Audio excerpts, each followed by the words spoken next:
Selamat pagi teman-teman, rekan-rekan sekalian, Bapak Ibu serta saudara sekalian yang berbahagia.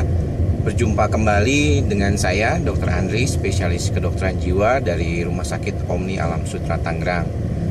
Hari ini sedikit banyak kita akan berbicara tentang gangguan kecemasan.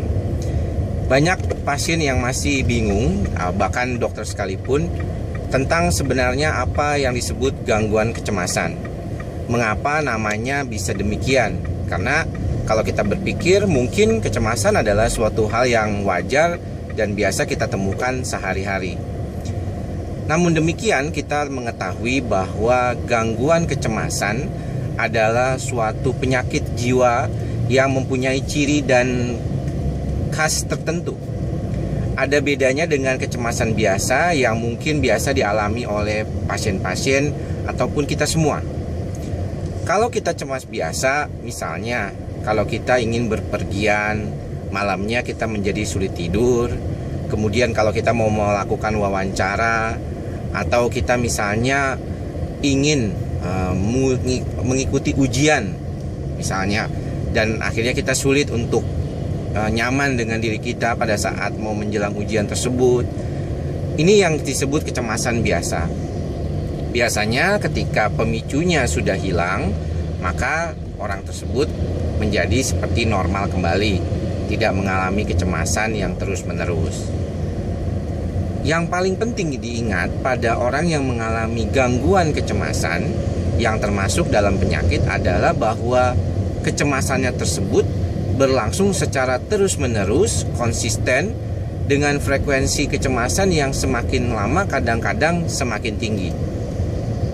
Pada kasus-kasus tertentu bahkan sampai membuat orang tersebut tidak mampu melakukan pekerjaannya sehari-hari ataupun di dalam kegiatan biasanya sehari-hari. Salah satu definisi gangguan kejiwaan adalah bagaimana suatu kondisi penyakit itu bisa membuat orang itu tidak mampu berfungsi secara baik, mengalami disabilitas dan disfungsi di dalam kehidupannya sehari-hari. Gangguan cemas banyak sekali tipenya, dalam bahasa Inggris disebut anxiety disorder, dan gangguan cemas yang paling sering kita temukan di dalam praktek adalah gangguan cemas panik dan gangguan cemas menyeluruh. Pada beberapa kasus juga kita temukan gangguan cemas fobia spesifik, misalnya fobia ketinggian, fobia tempat ramai, atau fobia di ruang sempit. Ada juga gangguan kecemasan yang dulu dimasukkan ke dalam gangguan kecemasan, yaitu gangguan obsessive compulsive disorder.